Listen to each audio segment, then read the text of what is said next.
I am, Dance Darkness Day 1. I'm with Fall of Eve, who were on first.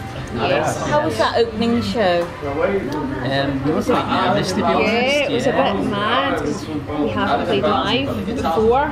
Oh, At all. right. So to play to such a big crowd and to get such a great response was amazing. But the first couple of songs, one of my legs just wouldn't stop shaking, and I'm going, oh gosh, just calm down, it's fine, nothing's gone wrong, nothing's blown up, you've not fallen over, it's good, you're good. And you could tell when she was getting into it, or, you know, in the crowd getting into it as well. Yeah. Maybe at some point I'll be able to do that from the get-go. Maybe if I start on the whiskey before. Maybe? No? Oh, okay. So you travelled down from Scotland? Yes. Did you travel down today or yesterday? We came down on Friday. Yeah. We came down, we arrived about tea time on Friday, so we just kind of got settled at the hotel and kind of went for a little walk around about, check the place out and stuff, so yeah. So it's no mad dash to get here then? No, well, we had a rehearsal booked in Birmingham last night, so we went up there and picked up some equipment, brought it back here and stuff. Yeah. But it's good, no? Yeah. And from watching it for myself, I wouldn't believe that was your first gig. That's what we'll be getting a lot of people saying things like that, but we've been rehearsing these songs in some form since 2011, so it's been a long time, it's been 4 years. Different members here and there, and then eventually the songs have had different incarnations, but eventually we were happy with it, and we've always said if you're not going to do it right, don't do it. It can be your first gig, and if you don't play well, nobody's going to go, oh well, it was the first gig, you're just going to be remembered as you didn't play well. So it's either do it right or don't do it at all. Excellent. So we just hung off. So after today, where are you going to plan to play next? Sorry, minor disaster, ignore that, we'll just carry on.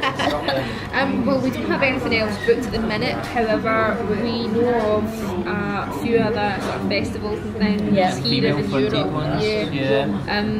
Because this was our first concert, we were sort of a mad dash to try and get merchandise and not knowing how much to make, how much to bring. We didn't want to have to take a lot of stuff home. So it was a bit of a mad scramble to get everything ready. But we're hoping that once we get home and a couple of days downtime, we'll start getting in touch with other people and trying to see if we can get maybe another 3 or 4 gigs before the end of the year. Excellent. And as you see, we have the CD, and it's called Calls from the Horizon. So how did that album title come about then?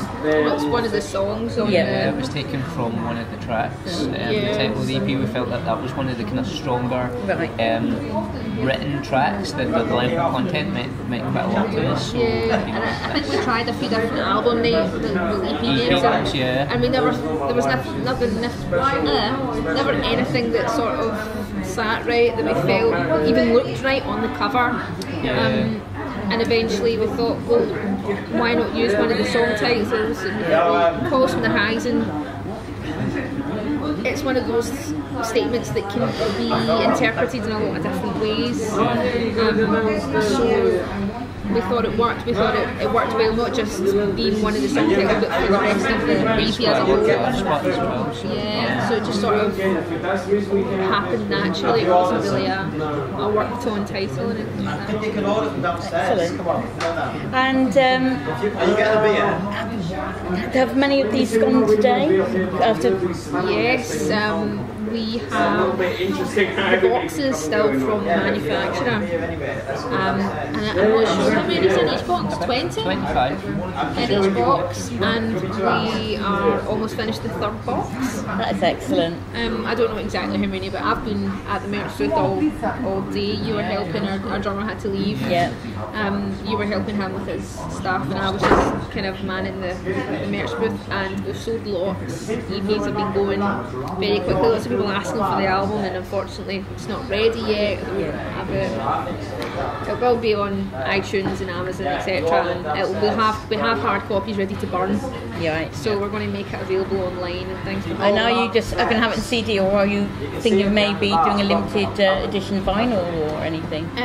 It would probably be a thing when we've got the CDs there. We would maybe think about doing something else if it was something that we heard there was an interest for. It would probably be something we would do. A vinyl or something totally out there, like an 8-track cassette or something like that. Yeah, definitely. And the album, was that via Kickstarter? Yeah, it was. Yeah.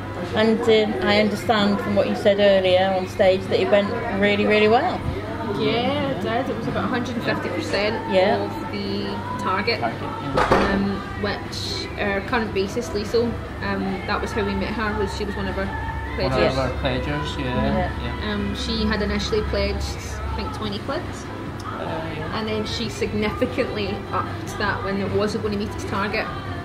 And we could not be more grateful to her, and we said, I think I messaged her about 3 times, but did you mean to do that? Did you mean to put 10 and 100 there?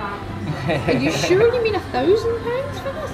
Yes, no, that's what I'm going, okay. And we couldn't be more, I don't know how many times we thanked her, and we said, look, we need a bassist. We knew she was a bassist, and she had sent us videos of her playing covers of the EP, and we said, look, would you like to come and play with us? You clearly enjoy the band, would it be something? And she jumped at it, didn't she?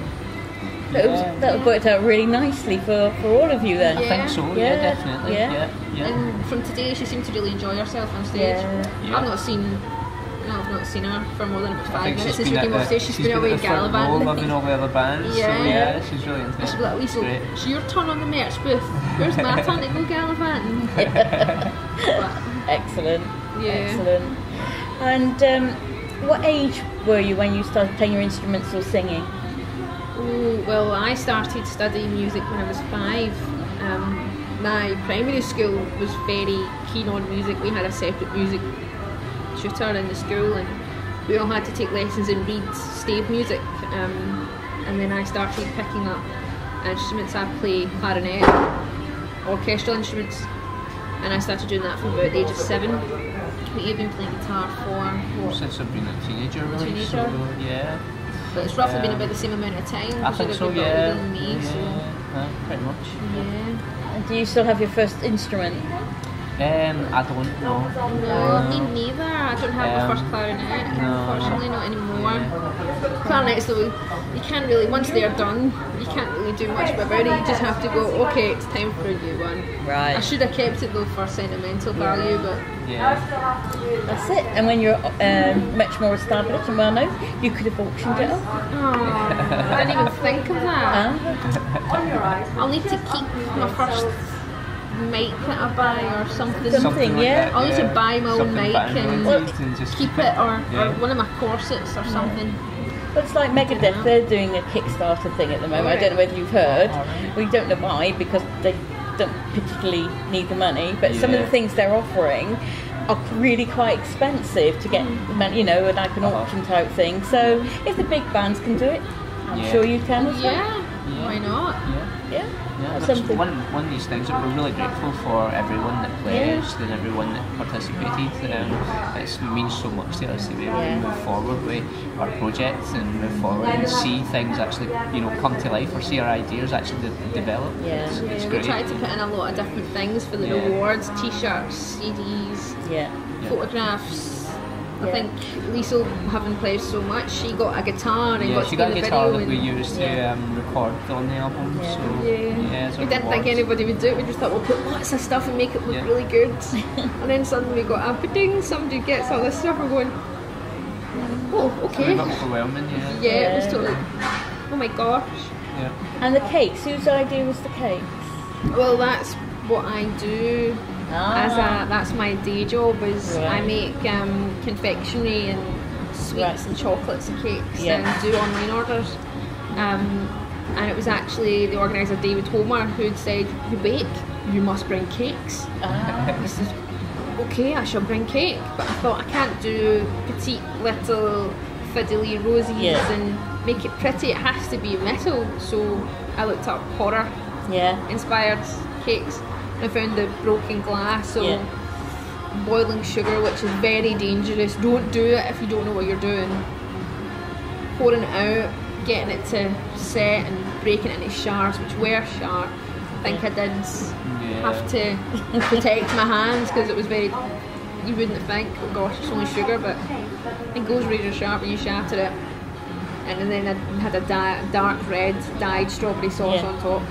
So it's like broken glass and blood, and people have been thinking, oh, that's really sort of, it's not something people have seen. No, it does stand out, but that's an excellent idea. Yeah, well, no one else has cupcakes. No. So this might be your calling thing. We will play for you and we will bring cake. Come and listen to us and come and have cake. What could be better? Yeah. Could be a selling point. I always ask a sort of random last question. It's the zombie apocalypse. Right. Who in the band would die first and who would live the longest? Well, there's a thing going around on Facebook just now, which is exactly that, and it tells you to how long you last and what's your downfall, and we all did it. I'm supposed to last, I think, 7 months and 4 days, and end up getting caught in Liverpool because my untied shoes caused me to fall over too many times. So I'm the stupid one that gets caught because I don't have tied shoes. You last, I can't remember how long you lasted, but Liesl did it recently and she only got 4 days. And I think it was like something like she tried to impress someone with fighting a zombie and ended up getting turned. So by that logic it would be Liesl that would get turned first. Excellent. Unfortunately. Poor Liesl. And they do actually around the country, don't they? They do these zombie events that you can go and take part in. Glasgow, I think it's 2.8 hours later, it's called. Oh, right. And you can be turned and you have to go and get makeup on, and then you have to chase people and you have to run, and there's checkpoints, and they do it in Glasgow and it's all over the city, so you have to get to certain points in the city, and then you get like a respite for so long, and then you have to go again. And sounds fascinating. Something maybe the band could do as a promotion. I would be terrified. I'm really bad at it. I love watching horror movies and things, but as soon as someone's chasing you. Yeah, I mean, you pop out at the top of the stairs and I just about die off. You know what I mean? In our kitchen, you've got an open staircase, so at night it's really big and dark. And Michael will come up the stairs behind me and go, and then and collapse into a heap on the stairs. I know it's him. There's no one else in the house, but I still just become a mess. I would be rubbish. I'd be the first one to go if there was a proper horror situation. I'd be the first one picked off, unfortunately. Right, well that's excellent. Thank you for giving me some of your time. I enjoyed your stuff earlier. It was absolutely brilliant. Thank you very much. Lovely to meet you. Andy, nice to meet you as well.